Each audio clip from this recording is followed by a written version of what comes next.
Hoy en día, en este país, solamente en 2017 llevamos más de 21,000 personas que han sido ejecutadas, que han sido asesinadas. Tenemos una problemática de violencia extrema. Y aquí se presenta una iniciativa: regularizar lo que está haciendo el ejército en la calle, regresarlo a los cuarteles, o quien dice inclusive militarizar el país. Esto es Punto Cero. Hoy hablamos de la Ley de Seguridad Interior. Comenzamos. Estamos de la fregada. Si en la emergencia epidemiológica... Creo que eso no me va a caber en la cartera. Pues uno te hizo ganar, pues tú vas a jalar con uno, pues, viejo, ¿no? Todo por el cochino dinero. ¿Por qué le tiene tanta admiración a un dictador?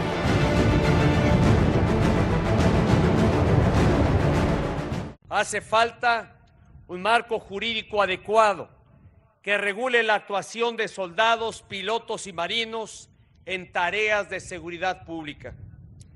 Un marco que con absoluta claridad defina los medios y los alcances del respaldo subsidiario que hoy brinda las Fuerzas Armadas en diversos estados y municipios. Hace tiempo que la Ley de Seguridad Interior dejó de ser solamente una valiosa propuesta para convertirse en una imperiosa necesidad.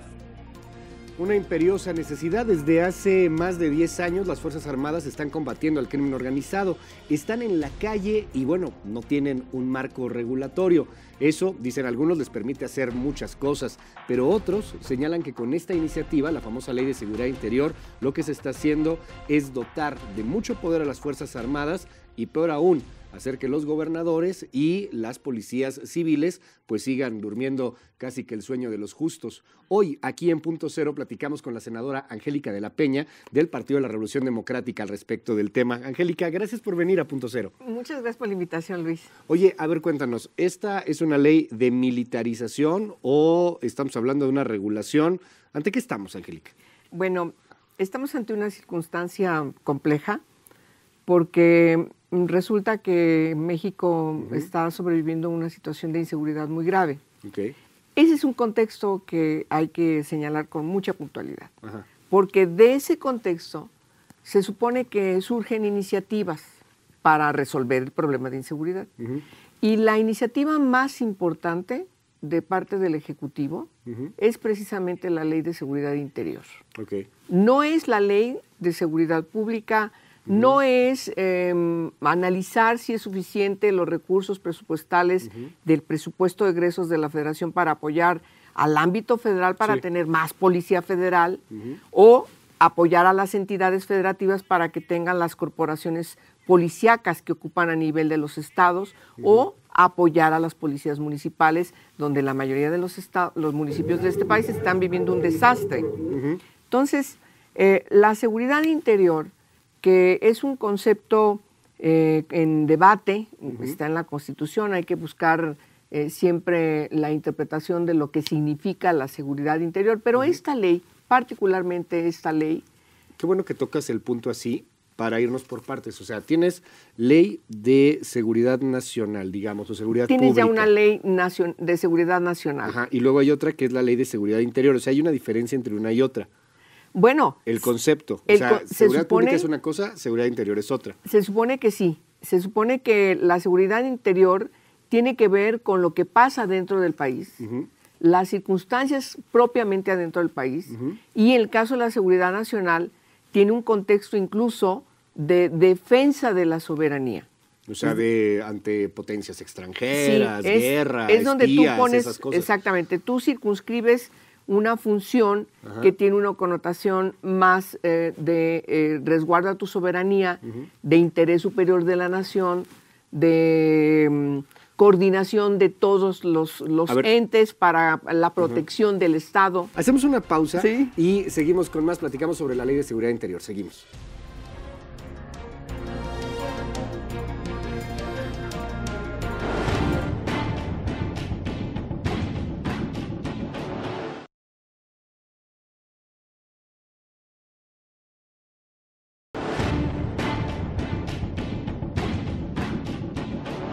Decimos no a la Ley de Seguridad Interior porque con esa ley es posible espiar, usar la fuerza, detener, sin rendir cuentas a nadie. Con esa ley, el presidente de la República puede utilizar de manera arbitraria a las Fuerzas Armadas. Lo que queremos, en vez de guerra, es que se reforme la policía, que exista una fiscalía que sirva y que se implementen todos los sistemas anticorrupción. ¿Cuál es la urgencia de aprobar esta ley en lo oscurito, sin escuchar a la sociedad civil? ¿Por qué convertir a las Fuerzas Armadas en el ejército privado del PRI en pleno año electoral? Es nuestra última oportunidad para actuar. O vamos a llegar al año electoral sin fiscales y con el ejército al servicio discrecional del presidente. Si no actuamos ahora, vamos a lamentar mañana lo que no supimos defender hoy. Ayúdanos a detener esta ley en el Senado, por una seguridad sin guerra. Por una seguridad sin guerra. Son las voces de los activistas, son las voces de distintos colectivos que están pidiendo pues que no se militarice el país, que se busque una solución muchísimo más pacífica. Los militares, estamos platicando hoy aquí en Punto Cero con Angélica de la Peña. Angélica, los militares, concretamente Salvador Cienfuegos, está exigiendo que ya se apruebe esta ley. De hecho, lo dijo así hace pues algunos días. A ver si tenemos por ahí el video de Salvador Cienfuegos, del secretario de la Defensa Nacional, y así lo exigía. Desde esta tribuna, las Fuerzas Armadas respetuosamente solicitamos una vez más a nuestros representantes en el Congreso avanzar en este urgente ordenamiento que, insistimos, obligue, dé orden y sentido a las instancias encargadas de la seguridad y defensa del Estado mexicano, seguridad nacional, de las instituciones, seguridad interior, y de los ciudadanos, seguridad pública. A ver, ellos quieren ser regulados, dicen, y la realidad es que no quieren estar haciendo funciones de policías. En algún momento hasta Cienfuegos, en un exabrupto, lo recuerdas, dijo, a ver, nosotros no estudiamos para eso ni lo queremos hacer. El tema es... levanto una mano y levanto las dos. Ajá, pero a ver, no hay policías. O sea, lo que te decía hace rato, o sea, tú me decías, es que están ocupando las funciones, más no usurpándolas. Sí. Si no hay policías civiles, ¿qué hacemos? O sea, ¿qué haces contra tipos que están dispuestos a matar? A ver, yo creo que tenemos que ponernos de acuerdo en los conceptos. Seguridad nacional, seguridad interior, seguridad pública. Lo acaba de decir ahorita el general. Okay.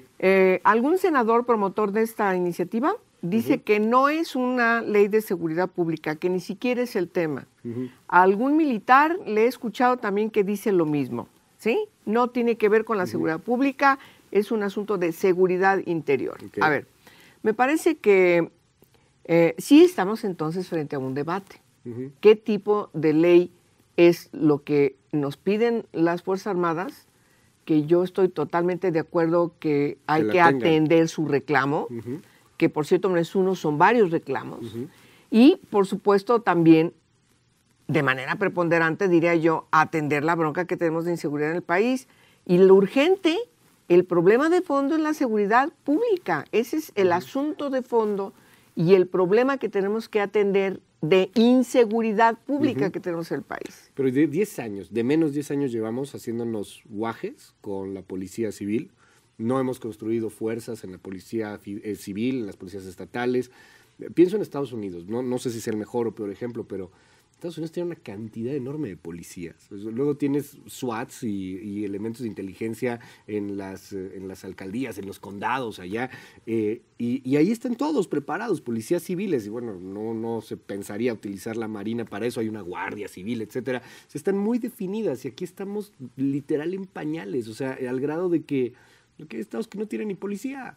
O sea, el tema es el drama. 10 años y no los vamos a crear de aquí a mañana. No, por eso mismo necesitamos un marco legal, sí, que normalice la presencia desde que tienen 10 años.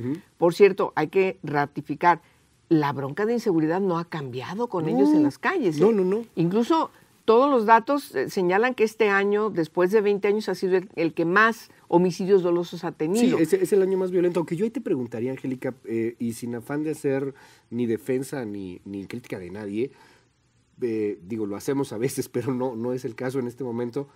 ¿Y si no hubieran estado, cómo estaría? No, a ver, o sea, es que, a lo mejor nos hubiera obligado a resolver el problema. Pero no, es que porque no puedes crear una policía en un año. A ver, yo creo que voy a exagerar al decir. Vamos a suponer que no hubieran estado los militares. ¿Tú Luis, crees? Yo creo que incluso hay cierta comodidad ¿Eso de parte de los gobernadores. Entonces, si no hubiera habido Fuerzas Armadas que dijeran, sí, estamos dispuestos a ir ahí a tu estado, gobernador, a apoyarte, y entonces a lo mejor el gobernador se hubiera visto en la necesidad, quizás hasta de venir una marcha, ¿sí? Al Cámara de Diputados para, denme presupuesto para mi policía, porque miren el desastre que tengo en mi estado y no tengo dinero. A lo mejor hubiéramos visto a los políticos salir a las calles a manifestarse frente a la Cámara de Diputados para pedir presupuesto para resolver su problema, porque tiene un problema que nadie se los puede resolver. Ahorita se lo resuelven las Fuerzas Armadas, Déjame planteártelo en otro asunto. No, sí, ciertamente, se lo resuelven las Fuerzas Armadas. Se los están resolviendo las Fuerzas Armadas. Antes de que llegaran las Fuerzas Armadas, y antes de que la cosa se pusiera tan mal, vamos a hacer un imaginario, así, vamos a pensar que la mota ya es legal y que podemos imaginarnos cosas. Sí. Y a ver, aquí hay un asunto muy interesante. ¿Qué tal que en 2006 el candidato hubiera sido Tomás Yarrington, del PRI? ¿Y qué tal que hubiera ganado? Un tipo que hoy está detenido en Italia, un tipo que hoy sabemos era un gobernador que estaba mandándole todos los recursos a distintos cárteles, entre ellos la 'Ndrangheta en Italia con la Cosa Nostra y bueno, nada más se dedicaba a inundar de droga a Europa, ¿no? Y este tipo pudo haber sido presidente de la República. Lo que quiero preguntarte desde ese imaginario, Angélica, es ¿qué hubiera pasado, neta, si no estaban los militares ahí? No es que los militares fueran a detener a Yarrington, pero ante tanta corruptela, yo creo que quizá la presencia de los militares pues comenzó a inhibir la fuerza del narcotráfico. Quizá, no lo sé, te lo quiero preguntar, ¿no será que si no hubieran estado, hoy sí ya tendríamos un narcoestado, más de lo que ya lo tenemos? Yo creo que las Fuerzas Armadas han sufrido un deterioro terrible al estar involucradas en este tipo de tareas. Porque, mira, tenemos ejecuciones extrajudiciales, tenemos señalamientos de violaciones a los derechos humanos y puedo aquí hablar de 10 casos que todo el mundo conoce. Que también hay de la Policía Civil, pero ahorita platicamos de ese tema. La Policía Civil ya todos estamos de acuerdo que es un desastre. No, y de derechos humanos es un desastre. Se necesita apoyar al ámbito civil para que tenga las corporaciones que se ocupan, pero también las Fuerzas Armadas se han visto involucradas en hechos también de delitos. Tengo que hacer una pausa rápidamente otra vez. Vamos a la pausa. Y regresamos y platicamos sobre este tema. Los derechos humanos, ¿qué está pasando con eso? Sí. Seguimos.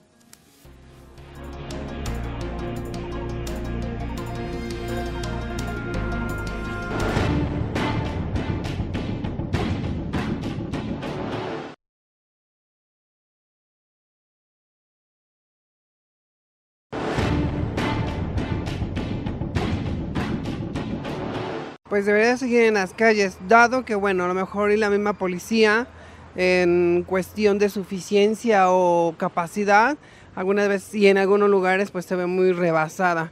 Y bueno, en algunos momentos la misma policía llega a participar en los mismos niveles de delincuencia o participa con la delincuencia a su vez, que ahora bueno, con lo que nos encontramos en las noticias de que también algunos de los del ejército también estaban participando, bueno, bonita la sorpresa, pero a mi parecer creo que deberían de seguir o deberían continuar en la calle. Pues yo considero que debe de estar en la calle, pues ya que la policía no ha hecho nada al respecto.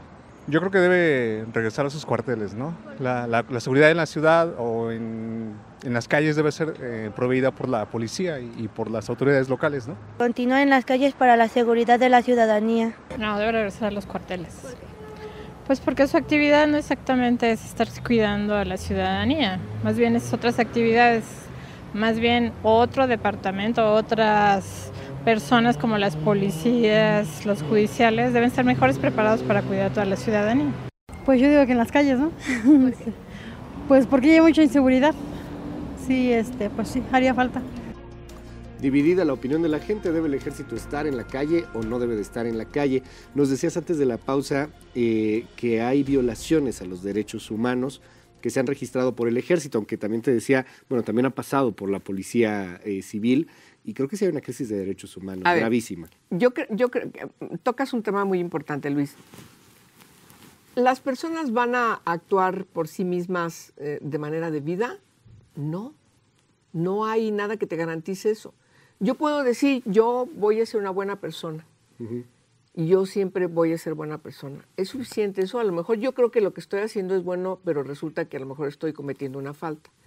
¿Sí? Y a lo mejor yo no pienso que sea una falta tirar la basura en la calle, ¿sí? O contaminar un río, ¿sí? O simplemente pelearme con mi vecina. Yo sigo siendo buena persona. En fin, a ver, quizás estoy siendo muy frívola con los ejemplos, pero cuando estás en una función pública, la que sea, tienes que tener dos características. En primer lugar, tener profesionalismo para asumir esa responsabilidad, no llegar ahí sin saber qué vas a hacer, tener conocimiento de lo que vas a hacer. Y segundo, estar expuesta a una valoración.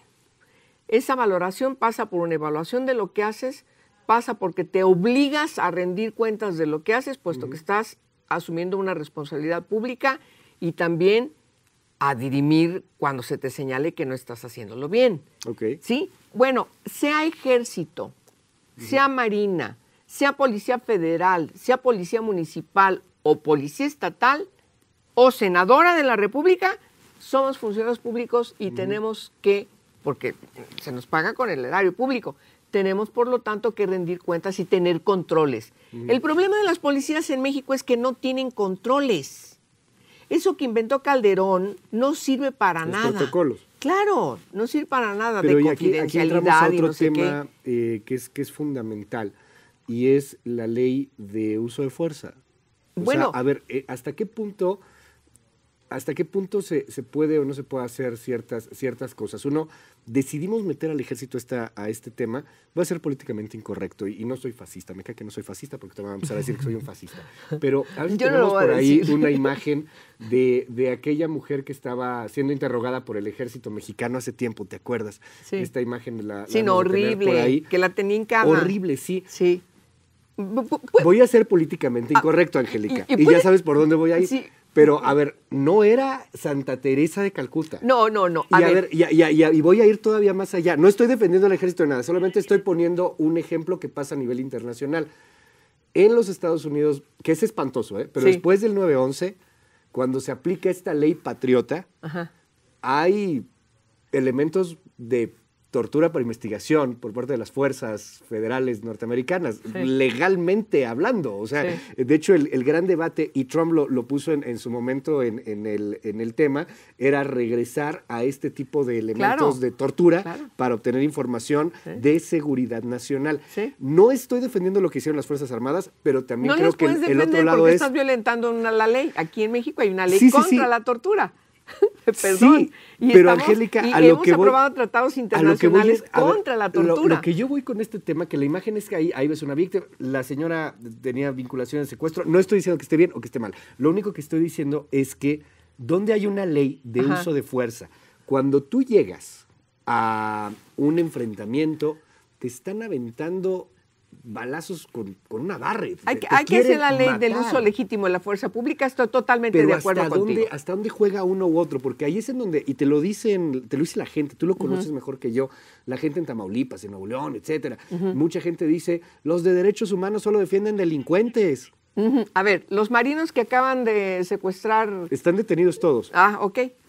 A diferencia de la Policía Federal. No, o de la también Policía seguramente los pueden detener, seguramente no. A ver, necesitamos que haya una justicia que realmente funcione.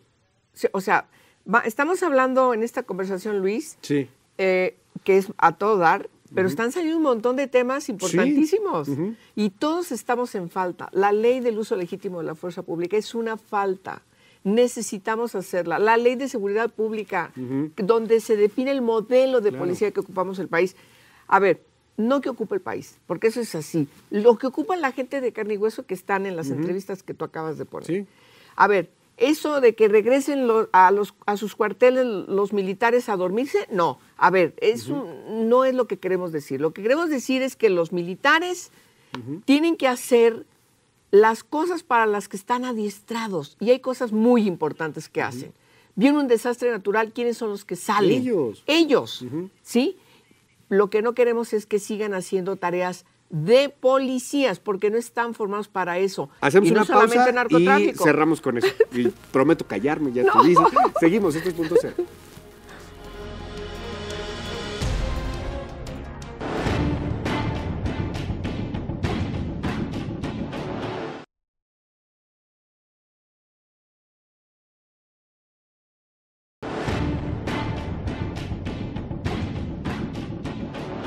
Conforme van bajando, los normalistas son agredidos, esposados y arrojados violentamente al piso boca abajo. ¡Mira! ¡Ay, cabrón! ¡Ay, cabrón! El personal militar, al realizar reconocimientos terrestres, ubicó una bodega que se encontraba custodiada por personas armadas, mismas que al percatarse de la presencia de las tropas abrieron fuego, por lo que el personal castrense repelió dicha agresión. ¿Qué hacemos con los militares? Estos son casos en donde ha habido violaciones, o así lo han señalado organizaciones, violaciones de derechos humanos por parte de los militares. Lo cierto es que también hay violaciones de policías civiles y ya lo hablábamos, hay una crisis de derechos humanos. Pero ¿qué hacemos con los militares? ¿Qué hacemos con estas fuerzas? ¿Qué hacemos con las labores de inteligencia? ¿Qué hacemos con los entrenamientos? ¿Qué hacemos con todo eso, Angélica? Mira, los militares hay que tratarlos de manera adecuada. Y yo creo que les hemos dado responsabilidades que no les corresponden. Me parece que hay que legitimarlas, sí, una situación de normalidad para que poco a poco se regresen a hacer las tareas que siempre han hecho, pero no las de policías. Ahí es en donde yo tengo la duda, las tareas que siempre han hecho. Si nos vamos a la historia, el militar siempre ha estado involucrado en temas, por ejemplo, de narcotráfico, de combate al narcotráfico. No, pero yo no me refiero a que esté involucrado en hechos delictuosos. Yo me refiero a las cuestiones legítimas que hace por eso, o sea, la antes, Armada, que hace... Pero, no, o sea, la Armada no es un equipo de rescate. Sí no es nada más pero eso. también hacen rescates, sí, y todo el mundo les aplaude cuando hay una inundación, yo creo que plantea cuando muy mal viene la un pregunta. sismo. Déjame te la planteo de otra manera. El ejército mexicano siempre ha combatido el narcotráfico, no desde hace 10 años. O sea, siempre han estado involucrados. Sí, por una política impuesta de Estados Unidos. Claro que sí. Los gomeros están ahí. Desde Ronald Reagan ¿Qué hacemos con esa historia? O sea, el ejército impuso mexicano una está en política contra las drogas, una guerra contra las drogas. México entró y hoy está en debate en todo el mundo, incluso reconocido por propios estadounidenses que ese fue un error. Y aquí tenemos a un expresidente de México, Zedillo, que está junto con otros expresidentes de Colombia y de Brasil discutiendo en Naciones Unidas que es absurda esa guerra contra las drogas, ¿ok? Pero ese es otro problema. El problema que tenemos hoy es que las Fuerzas Armadas están realizando tareas de policías, que las policías necesitan fortalecerse, que necesitamos controles de esas policías, que necesitamos apoyar a los gobiernos estatales y municipales para que tengan condiciones de formar las policías que se requieren. ¿Cuánto tiempo nos va a llevar eso? El que nos lleve, porque estamos frente a un problema estructural y las resoluciones necesitan ser de fondo. ¿Qué hacemos mientras, Angélica? Mientras, lo que tenemos que hacer es sentarnos a ponernos de acuerdo a resolver ya cómo atendemos el problema de fondo. Pero mientras ustedes se sientan y se ponen de acuerdo, ¿qué te gusta? ¿Que maten a 10 diarios? Bueno, 100 entonces hay una responsabilidad política con nombre y apellido de ese desastre. Punto. Siempre un placer platicar contigo. Muchas gracias. Nos quedan muchas cosas en el tintero, pero bueno, seguiremos si nos das chance. Luis. Muchas gracias, Angélica. Sí. Cuídese mucho, descanse, pásela usted muy bien. Nos vemos en unas horas más tempranito en la primera emisión de Noticias MBS a partir de las 6 de la mañana. Bye, bye.